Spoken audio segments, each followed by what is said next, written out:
मित्रों, अगर आप दिल से हनुमान जी को मानते हो, उनके सच्चे भक्त हो, तो एक लाइक जरूर करें। जय श्री राम।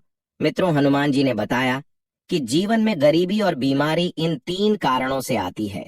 जय बजरंगबली। प्रिय दर्शक बंधु, क्या आपको पता है कि आपके जीवन में आने वाली अचानक मुसीबतें, बीमारियां या धन की तंगी, यह सब अचानक क्यों आती है? यदि नहीं पता है तो यह वीडियो आपके बहुत काम की है। शास्त्र भी कहते हैं कि इंसान का भाग्य उसके हाथ की लकीरों में नहीं, बल्कि उसके उन छोटे छोटे कार्यों में छुपा होता है जिन्हें वह जाने अनजाने में कर देता है। आज की यह पावन कथा केवल एक कहानी नहीं, बल्कि हर उस इंसान के लिए एक आईना है जो दुखों के जाल में फंसा हुआ है। आज हम उस गुप्त सत्य से पर्दा उठाएंगे कि कैसे जाने अनजाने में किए गए सिर्फ 3 अपराध एक राजा जैसे सुखी परिवार को भी खाक में मिला सकते हैं। आज की इस वीडियो में हम जानेंगे कि कलयुग के जागृत देवता महाबली हनुमान जी किन भक्तों की पुकार सुनकर काल के दूतों को भी वापस भेज देते हैं, और क्यों कुछ लोगों की पूजा बरसों तक सफल नहीं होती, जबकि कुछ की एक पुकार पर बजरंगबली दौड़े चले आते हैं। आज आप जानेंगे रतनपुर गांव के रामदीन की वो रूह कपा देने वाली दास्तान, जिसने अहंकार में आकर उन 3 पापों को कर डाला जिन्हें करने की इजाजत विधाता ने भी नहीं दी है। यह कहानी आपको रोने पर मजबूर कर देगी, लेकिन साथ ही आपको वह महामंत्र भी देंगे जो आपके जीवन के बंद दरवाजों को खोल सकता है। दोस्तों, दवा तब तक काम नहीं करती जब तक दुआ का दरवाजा ना खुले, और दुआ का दरवाजा तब तक नहीं खुलता जब तक पश्चाताप का आंसू ना गिरे। यदि आज यह वीडियो आपके सामने आया है तो इसे ऐसा ही मत समझिए, शायद बजरंगबली स्वयं आपसे कुछ कहना चाहते हैं, या हो सकता है आपके परिवार पर आने वाला कोई बड़ा संकट इस कथा को सुनकर टल जाए। इसलिए अगले कुछ मिनट पूरी एकाग्रता और सच्ची श्रद्धा के साथ इस कहानी में डूब जाइए। तो आइए पूरी श्रद्धा के साथ कमेंट में लिखिए जय बजरंगबली, और कहानी में आगे बढ़ते हैं। और ऐसे ही ज्ञानवर्धक वीडियोस के लिए हमारे चैनल को जरूर सब्सक्राइब करें। दोस्तों, बहुत समय पहले की बात है। रतनपुर गांव में रामदीन नाम का एक किसान रहता था। रामदीन के पास कई बीघा उपजाऊ जमीन थी, बहुत धन था, आलीशान पक्का मकान था, और उसके खलियान हमेशा अनाज से ठसाठ भरे रहते थे। लोग कहते थे कि रामदीन के हाथ में जादू है, वो जिस मिट्टी को छू लेता है वो सोना उगलने लगती है। लेकिन कहते हैं कि जब इंसान के पास सब कुछ समय से पहले और उम्मीद से ज्यादा आ जाता है तो अक्सर वो अहंकार की भेंट चढ़ जाता है। रामदीन मानता था कि जो कुछ भी उसके पास है वो केवल उसकी मेहनत का फल है। वो भूल गया था कि किसान केवल बीज बोता है, लेकिन उसे अंकुरित करने वाली शक्ति तो ईश्वर की होती है। रामदीन की पत्नी का नाम था देवकी। देवकी रोज सवेरे उठकर सबसे पहले तुलसी को जल चढ़ाती थी और हनुमान जी की सेवा करती थी। वो अक्सर रामदीन को टोकती थी कि स्वामी, यह धन, ये संपदा सब प्रभु की देन है, थोड़ा विनम्र रहा करिए। किसी गरीब का दिल दुखाना ईश्वर का दिल दुखाने के जैसा है। परंतु रामदीन हंसकर कहता, देवकी, तुम और तुम्हारी यह पूजा पाठ से यह संपत्ति नहीं आई है, यह संपदा मेरी दिन रात की मेहनत से आई है। ईश्वर किसी को घर बैठे रोटी नहीं देते, मैं अपनी किस्मत खुद लिखता हूँ। इंसान का सबसे बड़ा भ्रम यह है कि वह सोचता है कि वह सब कुछ कर रहा है। वह भूल जाता है कि सांसें भी उसकी अपनी नहीं हैं, वे भी ईश्वर द्वारा दी गई उधारी हैं। जिस दिन वो मालिक अपनी उधारी वापस मांग लेगा, उस दिन यह अहंकार और यह शरीर मिट्टी में मिल जाएगा। मित्रों, एक दोपहर की बात है। रामदीन अपने खेत का विस्तार करना चाहता था। उसके खेत की मेड़ पर एक बहुत पुराना पीपल का पेड़ था। वो वृक्ष सदियों से गांव के बुजुर्गों द्वारा पूजनीय था। कड़कड़ाती धूप में पक्षी वहां बसेरा करते थे और चरवाहे उसकी छांव में सुस्ताते थे। रामदीन को लगा कि इस पेड़ की वजह से उसके खेत के एक हिस्से में धूप नहीं पहुंचती और वहां फसल कम होती है। उसने फैसला किया कि वो इस पेड़ को काट देगा। देवकी ने उसे बहुत समझाया, स्वामी, पीपल में साक्षात विष्णु भगवान का वास होता है, तो उसे मत काटिए, यह हमारे कुल के लिए शुभ नहीं है। लेकिन रामदीन ने एक नहीं सुनी। उसने कुल्हाड़ी उठाई और उस विशाल पीपल की शाखाओं को बड़ी ही निर्ममता से काट डाला। कुछ दिनों बाद रामदीन के दरवाजे पर एक बूढ़ी और भूखी गाय आई। वो प्यास और भूख से निढाल थी। देवकी घर के अंदर काम कर रही थी और रामदीन बाहर बैठकर अनाज का हिसाब कर रहा था। गाय ने उम्मीद भरी नजरों से रामदीन की ओर देखा और उसके अनाज की बोरी की तरफ मुंह बढ़ाया। रामदीन का पारा चढ़ गया। उसने एक मोटी लाठी उठाई और उस इस बेजुबान गाय को इतनी जोर से मारा कि वो करहाते हुए दूर जा गिरी। रामदीन चिल्लाया, मुफ्तखोर कहीं की, मेहनत की कमाई को नष्ट करने चली है। वो गाय लंगड़ाते हुए आंखों में आंसू लेकर वहां से चली गई। याद रखना, ईश्वर कभी कभी परीक्षा लेने के लिए किसी जरूरतमंद या पशु के रूप में आपके द्वार पर आ सकते हैं। यदि आपने उसे खाली हाथ या दुत्कार कर वापस भेज दिया तो समझ लीजिए कि उस दिन से आपका भाग्य भी आपसे मुंह मोड़कर चला गया। तीसरा पाप रामदीन के भोजन की थाली में हुआ। एक शाम देवकी ने बड़े चाव से भोजन बनाया था। रामदीन भोजन करने बैठा, लेकिन उसे दाल में नमक थोड़ा कम लगा। अहंकार से भरे रामदीन ने पूरी थाली उठाकर जमीन पर पटक दी और चिल्लाते हुए बोला, क्या बनाया है यह? मैं दिन भर मेहनत करता हूं और मुझे ऐसा बेस्वाद खाना मिलता है। देवकी आंखों में आंसू लेकर शांत खड़ी रही।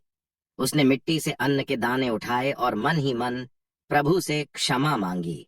रामदीन को नहीं पता था कि उसने एक ही महीने के भीतर प्रकृति, पशु और अन्न तीनों का अपमान कर दिया था। और शास्त्रों का नियम है, ईश्वर न्याय करने में देर भले ही कर दे, लेकिन वह अंधेर नहीं करता। इन घटनाओं के कुछ हफ्तों बाद एक सुबह जब रामदीन सोकर उठा तो उसे अपने पैरों में एक अजीब भारीपन महसूस हुआ। उसने उठने की बहुत कोशिश की, लेकिन उसके पैर पत्थर की तरह जड़ हो गए। उसने बहुत जोर लगाया, पर वह बिस्तर से हिल नहीं सका। धीरे धीरे उसके पैरों की शक्ति खत्म होने लगी। जिले के बड़े बड़े डॉक्टर आए, हकीम आए, वैद्य आए। सबने जांच की, लेकिन किसी को बीमारी समझ में नहीं आई।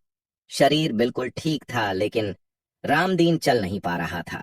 वो जो कल तक अपनी प्रगति पर घमंड करता था और आज अपनी ही खाट पर वो अपाहिज होकर रह गया था।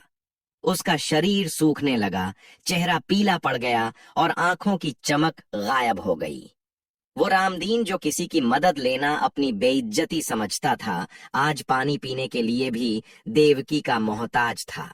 जब मनुष्य का अहंकार चरम पर पहुंचता है, तब विधाता उसे यह एहसास कराते हैं कि तुम अपनी मर्जी से एक पत्ता भी नहीं हिला सकते, चलना तो बहुत दूर की बात है। मित्रों, रतनपुर के लोग कहने लगे कि यह रामदीन के कर्मों का फल है।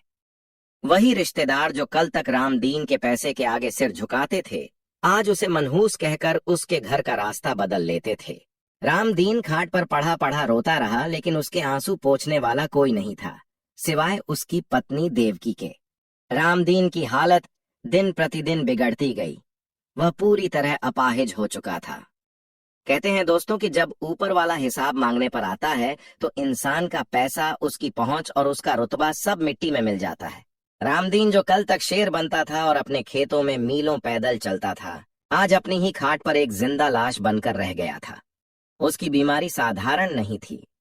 पहले तो सिर्फ पैर भारी हुए थे, लेकिन धीरे धीरे उसके शरीर का रंग काला पड़ने लगा।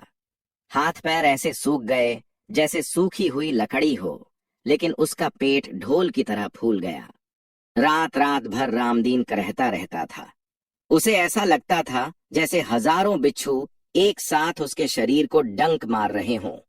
वो चीखता था, देवकी बचा लो मुझे, मेरे शरीर में कोई आग लगा रहा है। देवकी बेचारी पूरी रात जागकर उसके पैर सहलाती, ठंडे पानी की पट्टियां रखती, लेकिन रामदीन की तरह कम होने का नाम नहीं लेती थी। दोस्तों, जैसे दीमक अंदर ही अंदर लकड़ी को खोखली कर देती है, वैसे ही अनजाने में किया गया पाप इंसान के शरीर और सुख को धीरे धीरे चाट जाता है।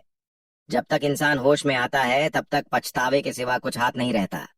देवकी ने अपने सुहाग को बचाने के लिए कोई कसर नहीं छोड़ी। गांव के वैद्यराज ने जड़ी बूटियां दी, शहर के बड़े डॉक्टरों से दवाएं आईं, यहाँ तक कि पड़ोस के गांव से ओझा तांत्रिक भी बुलाए गए। रामदीन का घर धीरे धीरे खाली होने लगा।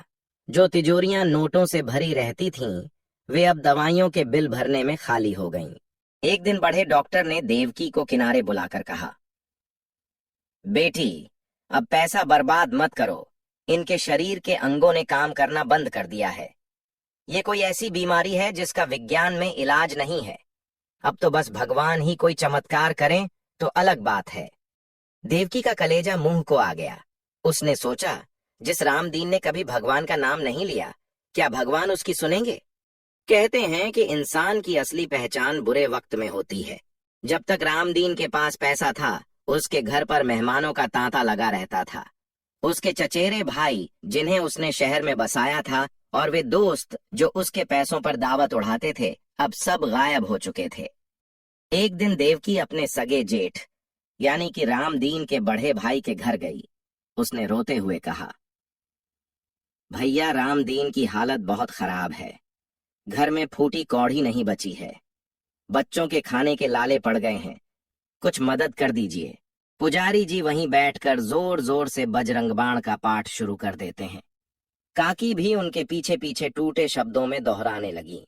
जैसे ही पाठ की पंक्तियां गूंजी, निश्चय प्रेम प्रतीत ते, विनय करें सन्मान, तेहि के कारज सकल शुभ, सिद्ध करें हनुमान। पूरे मंदिर का वातावरण बदल गया। फिर अचानक एक चमत्कार हुआ। मंदिर के गर्भगृह से एक छोटी सी जलती हुई लौ हवा में उड़ी और सीधे श्रवण के सीने पर जाकर गिर गई। देखते ही देखते जो शरीर नीला पड़ चुका था, उसमें लालिमा लौटने लगी। श्रवण ने एक लंबी सांस ली और अपनी आंखें खोल दी। उसने लड़खड़ाती आवाज में कहा, माँ, मुझे ऐसा लगा जैसे किसी वानर ने मेरे गले से जहर निकाल लिया है। काकी अपने बेटे को गले लगाकर दहाड़े मारकर रोने लगी। ये देखकर मंदिर की दीवारों ने भी जैसे आंसू बहा दिए। पत्थर की मूरत के सामने खड़ी उस बेसहारा माँ ने अपनी ममता से ईश्वर को झुका दिया था। देवकी यह सब देखकर सुन्न रह गई। उसे समझ आ गया कि हनुमान जी की कृपा पाने के लिए बड़े बड़े पंडित होने की जरूरत नहीं है, बस काकी जैसा निश्चल प्रेम होना चाहिए। शास्त्रों में कहा गया है कि जननी जन्मभूमिश्च स्वर्गादपि गरीयसी, माँ का स्थान स्वर्ग से भी ऊंचा है। जब एक माँ अपने बच्चे के लिए दामन फैलाती है तो विधाता को अपनी लिखी हुई कलम की स्याही बदलनी पड़ती है। काकी ने सिद्ध कर दिया कि संकट कितना भी बढ़ा क्यों ना हो, बजरंग बाण की एक एक चौपाई उस संकट को काट कर रख देती है और श्रवण को होश आ गया था। काकी ने देवकी को अपने पास बुलाया और उसके सिर पर हाथ रखकर कहा, बेटी, तू भी दुखी दिखती है। सुन, यह दुनिया बड़ी मतलबी है। जब तक तेरे पास सुख है, सब तेरे पैर छुएंगे और जिस दिन विपत्ति आएगी, सब तुझे ठोकर मार देंगे। तू किसी इंसान के आगे हाथ मत फैलाना। ये जो सामने बैठा है ना, सिंदूरी रंग वाला, बस इसकी पूंछ पकड़ ले, ये तुझे भव सागर से पार लगा देगा। काकी ने देवकी को बताया कि उसने अपने बेटे के लिए कैसे संघर्ष किया था। उसने बताया कि कैसे उसे समाज ने दुत्कारा, लेकिन उसने हार नहीं मानी। उसने देवकी को सिखाया कि धीरज और विश्वास ही वह दो पहिए हैं जिन पर भगवान की कृपा की गाड़ी चलती है। इस हृदय विदारक घटना ने देवकी के मन से सारा डर निकाल दिया।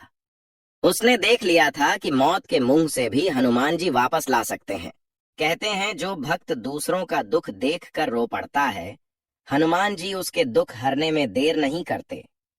काकी ने अपने जीवन में कभी किसी का बुरा नहीं किया था, भले ही वह गरीब थी, लेकिन उसका मन साफ था और साफ मन में ही ईश्वर का वास होता है।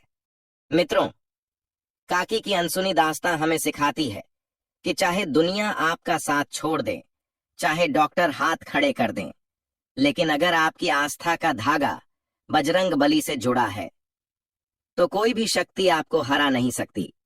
काकी के बेटे श्रवण का पुनर्जन्म देखकर देवकी के भीतर एक नई आग सुलग उठी। उसने तय कर लिया कि वह भी अपने पति रामदीन को इसी बजरंग बाण के बल पर ठीक करेगी। अब सवाल उठता है कि क्या रामदीन के वो 3 महापाप उसे क्षमा दिला पाएंगे? क्या बजरंग बली एक अहंकारी इंसान पर भी वैसी ही कृपा करेंगे जैसी उन्होंने काकी के बेटे पर की? तो आपको बताते चलते हैं कि हनुमान जी को सरलता बहुत प्रिय है। वे उन भक्तों पर सबसे जल्दी रींझते हैं जो अपनी गलती को छुपाते नहीं, बल्कि प्रभु के सामने रोकर उसे स्वीकार कर लेते हैं।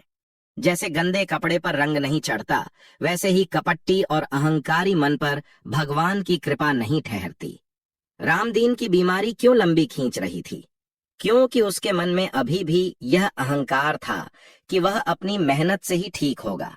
लेकिन काकी ने तो यह मान लिया था कि वह असहाय है और उसके पास प्रभु के सिवा कोई नहीं है।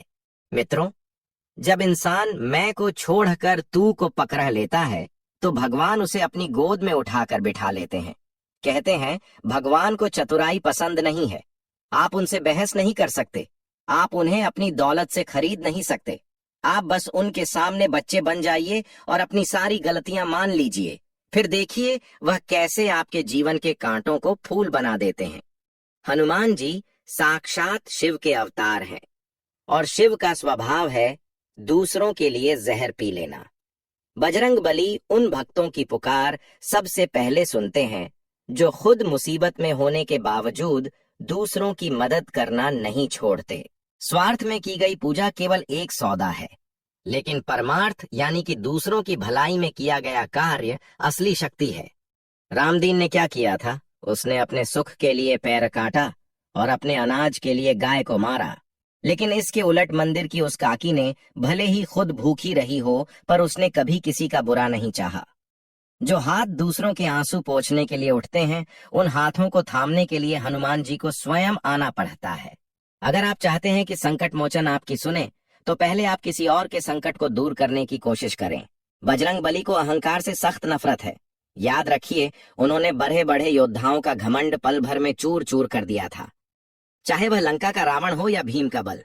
हनुमान जी स्वयं इतने शक्तिशाली हैं कि वे पूरी पृथ्वी को एक उंगली पर उठा सकते हैं, लेकिन फिर भी वे अपने आप को भगवान राम का दास यानी कि तुच्छ सेवक कहते हैं।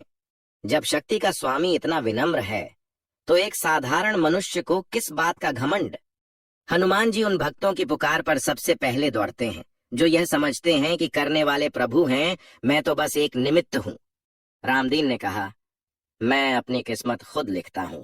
बस इसी एक वाक्य ने उसकी बर्बादी का रास्ता खोल दिया। जिस पल उसने खाट पर पड़े पड़े यह महसूस किया कि प्रभु, मैं तो एक तिनका भी नहीं हिला सकता, उसी पल से उसकी मुक्ति का द्वार खुलना शुरू हुआ। हनुमान जी को प्रसन्न करने का सबसे सरल और अचूक मंत्र है राम का नाम। आप हनुमान चालीसा पढ़ें या ना पढ़ें, लेकिन अगर आपकी जुबान पर राम का नाम है तो हनुमान जी आपके पीछे पहरा देने के लिए मजबूर हो जाते हैं। जैसे माँ अपने बच्चे की पुकार सुनकर दौड़ी चली आती है, वैसे ही श्री राम नाम सुनकर हनुमान जी खींचे चले जाते हैं।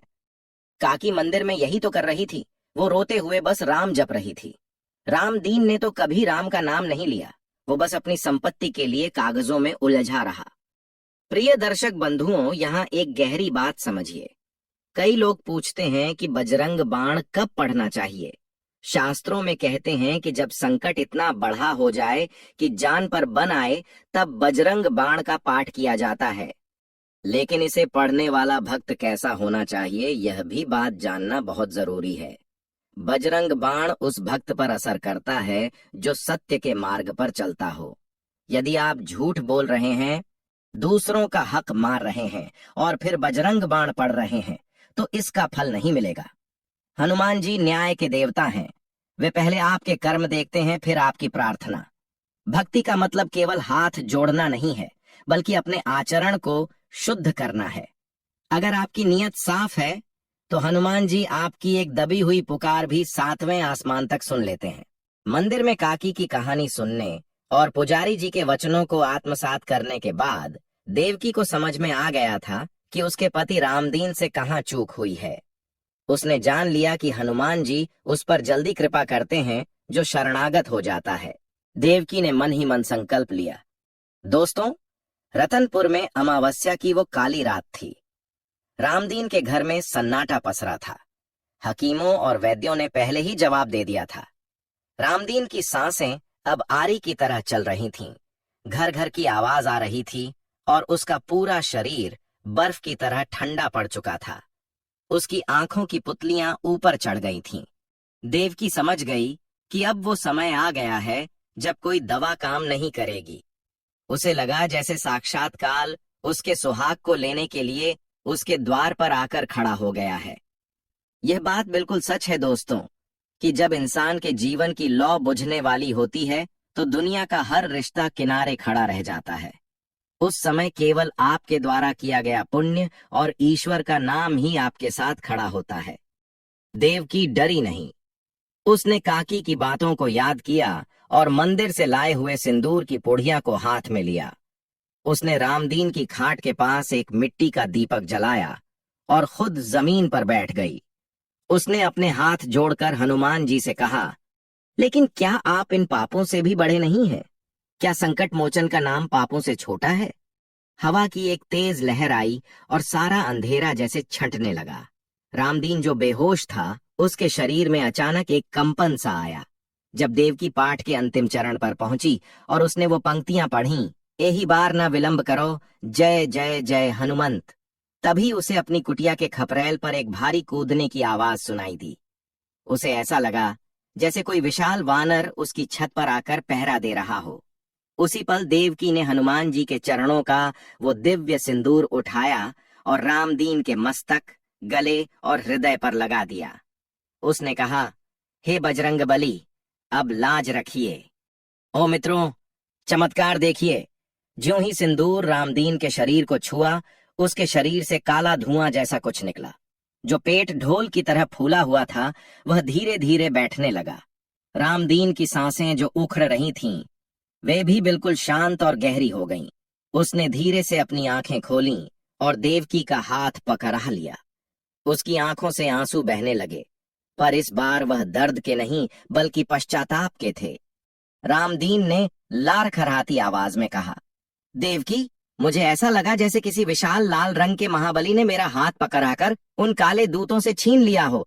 मुझे सब याद आ रहा है, वो पीपल का पेड़, वो भूखी गाय, और मैं बहुत बड़ा पापी हूं देवकी। रामदीन बिस्तर से उठ बैठा।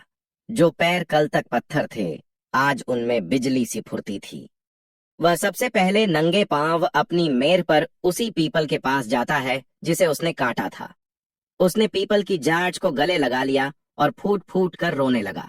उसने शपथ ली कि वो अब एक नहीं हजारों पैर लगाएगा। फिर वो गांव की उसी सूखी गाय को ढूंढने निकल पड़ा।